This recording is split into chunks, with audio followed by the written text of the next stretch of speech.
Aujourd'hui, nous allons plonger dans un sujet fascinant et malheureusement trop courant, les comportements des mauvaises personnes.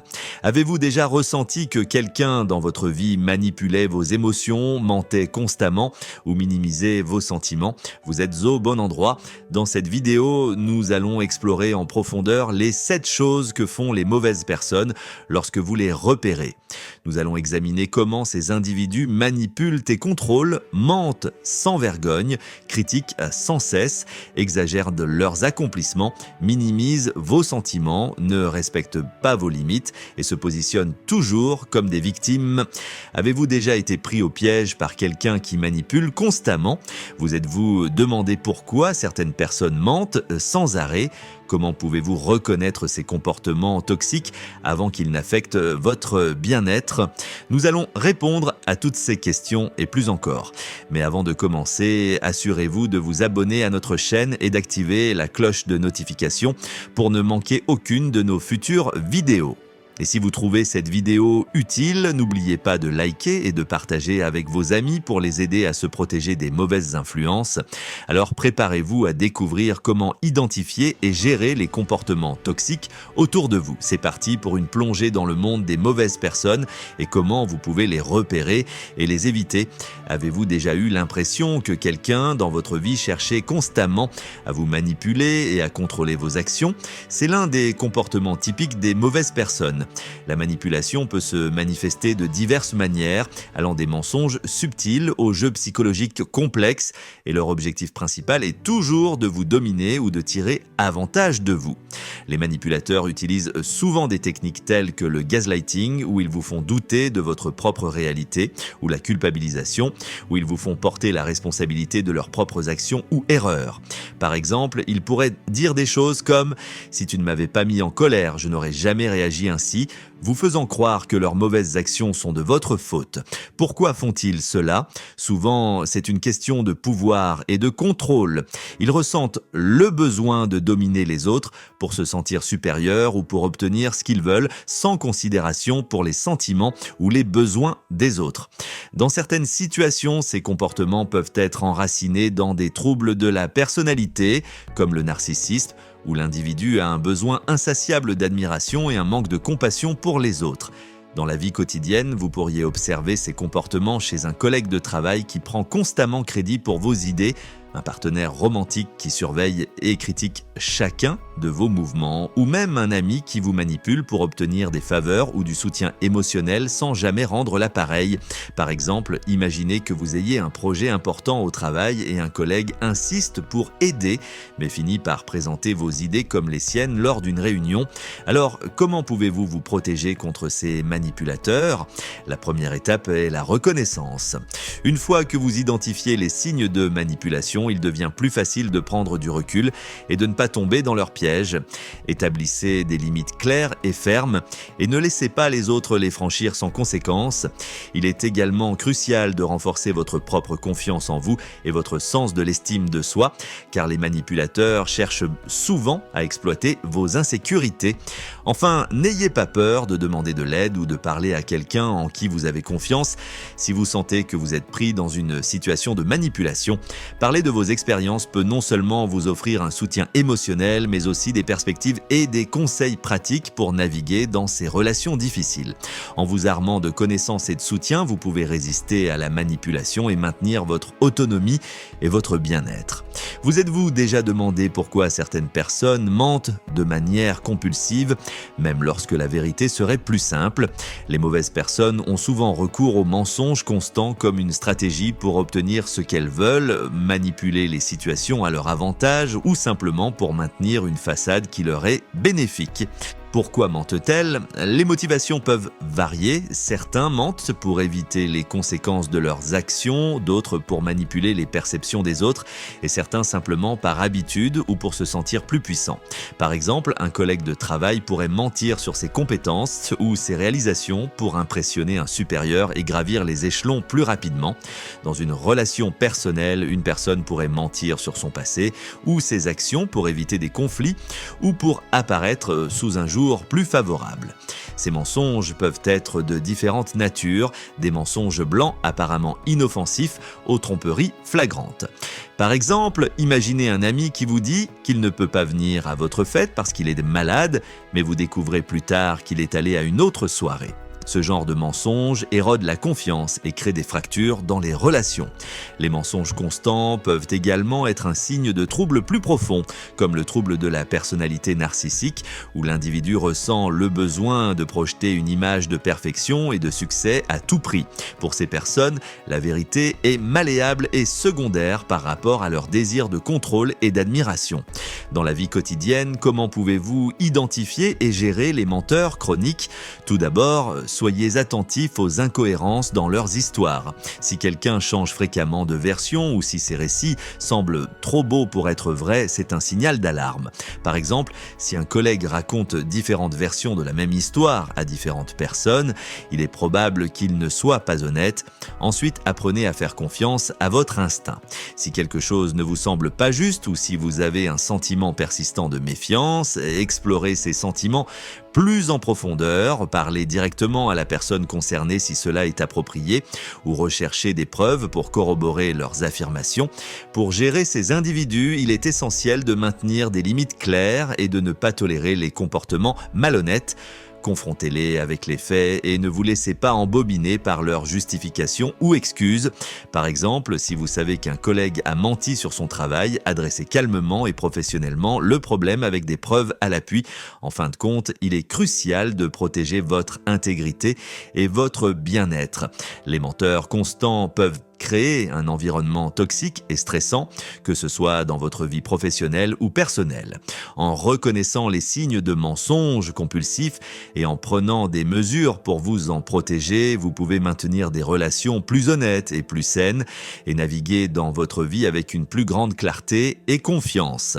Avez-vous déjà connu quelqu'un qui semblait toujours trouver quelque chose de négatif à dire, peu importe la situation? Ces personnes critiquaient sans cesse, créant un environnement de négativité et de découragement autour d'elles. Les critiques constantes peuvent miner la confiance en soi, semer le doute et éroder la motivation des autres. Pourquoi ces personnes critiquent-elles constamment?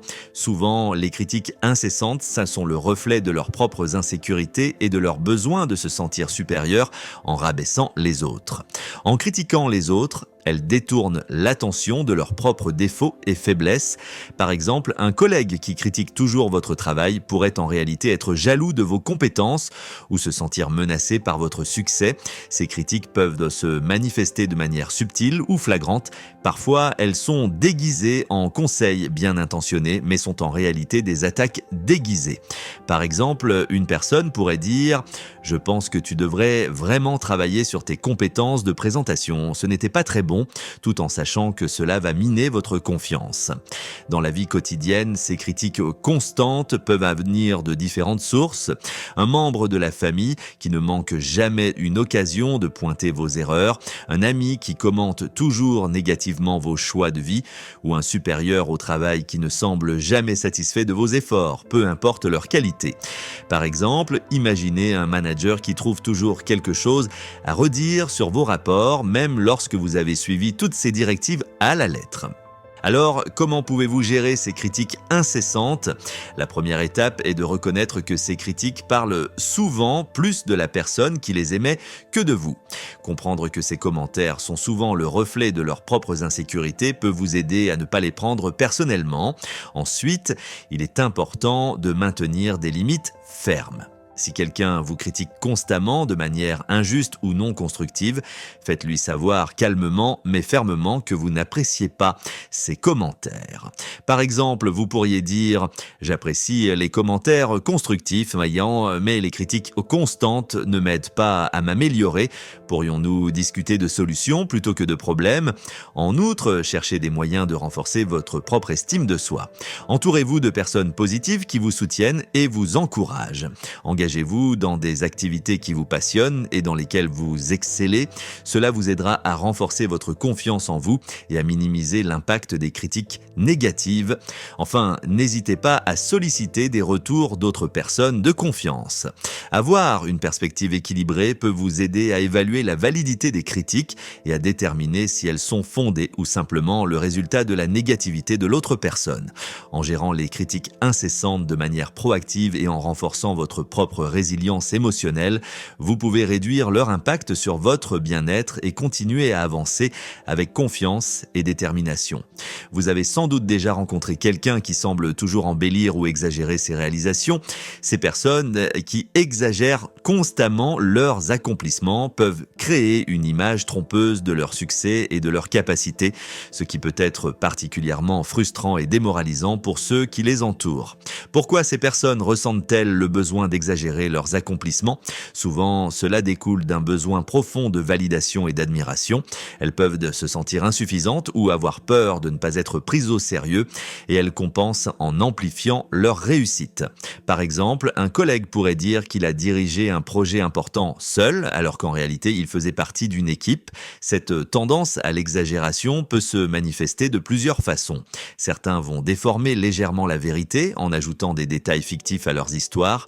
D'autres peuvent complètement inventer des réalisations ou des compétences qu'ils ne possèdent pas. Par exemple, une personne pourrait prétendre avoir un diplôme prestigieux ou une certification qu'elle n'a jamais obtenue. Dans la vie quotidienne, ces exagérations peuvent survenir dans divers contextes. Un ami qui se vante toujours de ses exploits sportifs en les rendant plus impressionnants qu'ils ne le sont réellement.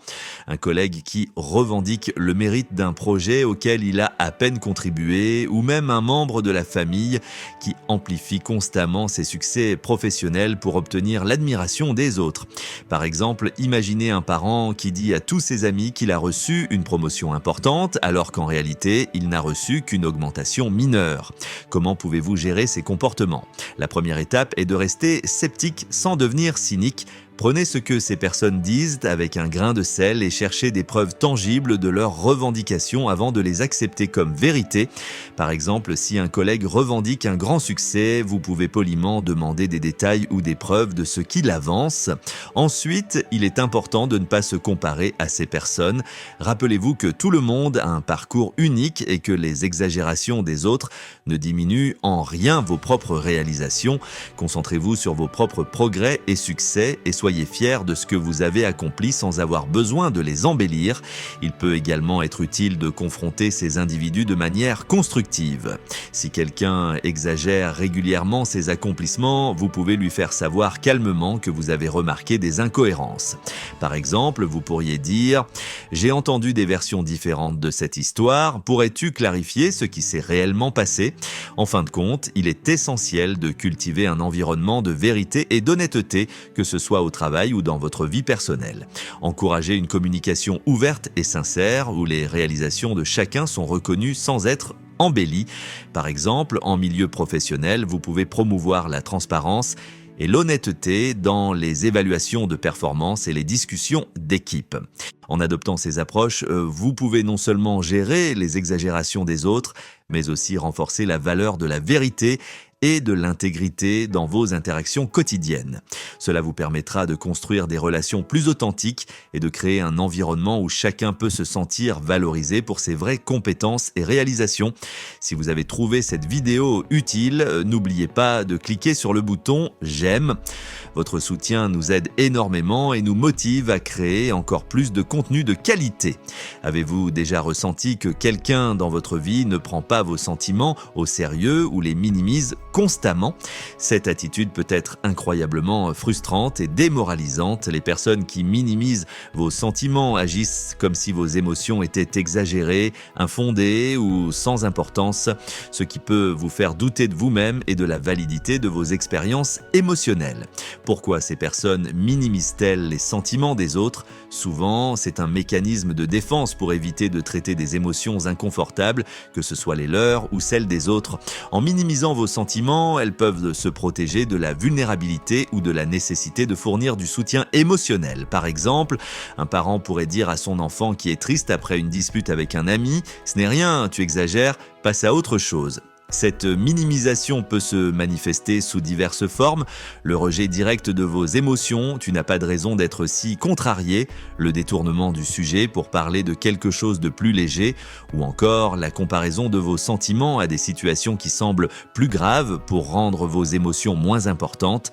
Tu es triste pour ça? Il y a des gens qui n'ont même pas de quoi manger. Dans la vie quotidienne, ces comportements peuvent venir de différentes sources.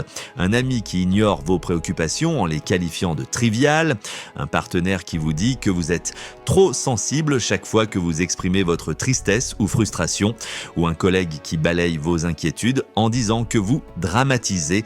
Par exemple, imaginez que vous partagez avec un collègue que vous vous sentez submergé par un projet et il répond en riant: Oh, arrête de te plaindre, tout le monde est stressé ici. Comment pouvez-vous gérer ces comportements? La première étape est de valider vos propres émotions. Rappelez-vous que vos sentiments sont légitimes et importants, peu importe ce que les autres disent. Vous avez le droit de ressentir ce que vous ressentez et de chercher du soutien. Ensuite, communiquez clairement et fermement. Faites savoir à la personne que minimiser vos sentiments n'est pas acceptable et que vous avez besoin d'être entendu et compris. Par exemple, vous pourriez dire: Je comprends que tu ne vois peut-être pas les choses de la même manière, mais mes sentiments sont réels et j'aimerais que tu les prennes en compte. Il est également crucial de trouver des sources de soutien qui valident vos émotions. Parlez à des amis ou des membres de la famille qui vous écoutent et vous comprennent. Par exemple, si votre partenaire minimise constamment vos sentiments, trouvez un ami proche ou un membre de la famille avec qui vous pouvez partager vos émotions sans jugement. Prendre du recul peut aussi être utile si quelqu'un continue à minimiser vos sentiments malgré vos tentatives de communication. Il peut être nécessaire de réévaluer la relation et de considérer la distance émotionnelle ou même physique. Par exemple, si un collègue minimise constamment vos préoccupations, vous pourriez limiter vos interactions avec lui et chercher du soutien ailleurs. En fin de compte, il est essentiel de vous entourer de personnes qui respectent et valorisent vos émotions. En reconnaissant et en adressant ces comportements de minimisation, vous pouvez renforcer votre propre résilience émotionnelle et créer des relations plus saines, des plus empathiques. Cela vous permettra de vous sentir compris, soutenu et validé dans toutes vos expériences émotionnelles. Avez-vous déjà eu l'impression que quelqu'un dans votre vie ne respecte pas vos limites, qu'elles soient physiques, émotionnelles ou mentales? Les personnes qui ne respectent pas vos limites envahissent constamment votre espace personnel, ignorent vos demandes de respect et vous poussent souvent à bout. Ce manque de respect peut vous laisser épuisé, stressé et anxieux. Pourquoi ces personnes ne respectent-elles pas les limites des autres? Souvent, cela découle d'un manque d'empathie, d'un désir de contrôle ou d'un manque de respect pour les besoins et les sentiments des autres. Elles peuvent voir les limites comme des obstacles à leurs propres désirs ou besoins et les franchir sans se soucier des conséquences pour vous. Par exemple, un collègue qui continue de vous envoyer des messages professionnels tard le soir malgré vos demandes de respecter vos heures de repos. Ce manque de respect peut se manifester de diverses façons. Cela peut être une amie qui insiste pour que vous sortiez alors que vous avez clairement dit que vous avez besoin de repos, un membre de la famille qui entre dans votre chambre sans frapper ou un partenaire qui pousse pour des niveaux d'intimité ou d'engagement avec lesquels vous n'êtes pas à l'aise. Par exemple, imaginez un ami qui emprunte vos affaires sans demander et ne les rend jamais en bon état. Dans la vie quotidienne, ne pas respecter les limites des autres peut avoir des répercussions importantes sur votre bien-être mental et émotionnel. Ces comportements peuvent vous faire sentir non respecté et insignifiant car vos besoins et vos souhaits sont constamment ignorés. Par exemple, un collègue qui monopolise vos pauses déjeuner pour parler de ses propres problèmes sans jamais demander comment vous allez, comment pouvez-vous gérer ces comportements. La première étape est de définir clairement vos limites. Soyez précis sur ce que vous acceptez et ce que vous n'acceptez pas. Par exemple, vous pouvez dire « Je ne suis pas disponible pour des appels professionnels après 18 heures ». Une communication claire et directe est essentielle pour établir des frontières solides. Ensuite, maintenez ces limites avec cohérence. Si quelqu'un les franchit, rappelez-leur calmement mais fermement de vos limites. Par exemple, si un ami continue de vous appeler tard le soir, répétez « Je t'ai déjà dit que je ne prends pas d'appel après une certaine heure ». Merci de respecter cela. Il est également important de reconnaître et de répondre à vos propres besoins sans culpabilité. Vous avez le droit de mettre en place des limites qui protègent votre bien-être, même si cela signifie dire non ou décevoir quelqu'un. Par exemple, si vous avez besoin de temps seul pour recharger, ne vous sentez pas obligé d'accepter chaque invitation sociale. Lorsque quelqu'un continue de ne pas respecter vos limites malgré vos efforts, il peut être nécessaire de prendre des mesures plus drastiques. Cela peut inclure la réduction du temps passé avec cette personne ou, dans des cas extrêmes, la coupure de la relation si elle devient toxique. Par exemple, si un collègue envahit constamment votre espace personnel malgré vos demandes, vous pourriez discuter du problème avec un supérieur ou chercher un autre environnement de travail plus respectueux. En fin de compte, respecter et maintenir vos propres limites est un acte de soin personnel essentiel. En étant clair sur ce que vous acceptez et en agissant pour protéger ses frontières, vous pouvez créer un environnement plus sain et plus respectueux autour de vous. Cela vous permet de préserver votre énergie, de réduire le stress et d'améliorer votre bien-être général. Si vous avez trouvé cette vidéo utile, n'oubliez pas de cliquer sur le bouton « J'aime ». Votre soutien nous aide énormément et nous motive à créer encore plus de contenu de qualité. Avez-vous déjà rencontré quelqu'un qui semble toujours se positionner comme une victime, peu importe la situation ? Ces personnes ont un talent particulier pour se présenter comme étant constamment maltraitées ou malchanceuses, détournant souvent la responsabilité de leurs propres actions et attirant ainsi la sympathie et l'attention des autres. Pourquoi certaines personnes adoptent-elles ce rôle de victime perpétuelle ? Souvent, cela découle d'un besoin profond de validation et d'attention. En se présentant comme des victimes, elles suscitent la compassion et le soutien des autres, ce qui peut leur donner un sentiment de pouvoir et de contrôle. Par exemple, un collègue pourrait se plaindre constamment de la manière dont il est traité au travail, en exagérant les situations pour gagner la sympathie de ses supérieurs et collègues. Ce comportement de victimisation peut se manifester de plusieurs façons. Certaines personnes blâment toujours les autres pour leurs propres erreurs ou échecs, tandis que d'autres exagèrent les injustices qu'elles subissent pour attirer l'attention. Par exemple, une personne pourrait raconter à tout le monde à quel point elle a été traitée injustement par un ami, tout en omettant de mentionner son propre comportement problématique qui a contribué au conflit. Dans la vie quotidienne, ce comportement peut être extrêmement drainant et frustrant pour ceux qui entourent la personne se posant toujours en victime. Ces personnes peuvent monopoliser les conversations avec leurs plaintes, détourner l'attention des vrais problèmes et rendre difficile toute résolution constructive des conflits. Par exemple, un ami qui se plaint constamment de sa malchance sans jamais reconnaître les choix qu'il a faits peut vous faire sentir impuissant et épuisé par ces demandes constantes de soutien émotionnel. Alors, comment pouvez-vous gérer ces comportements ?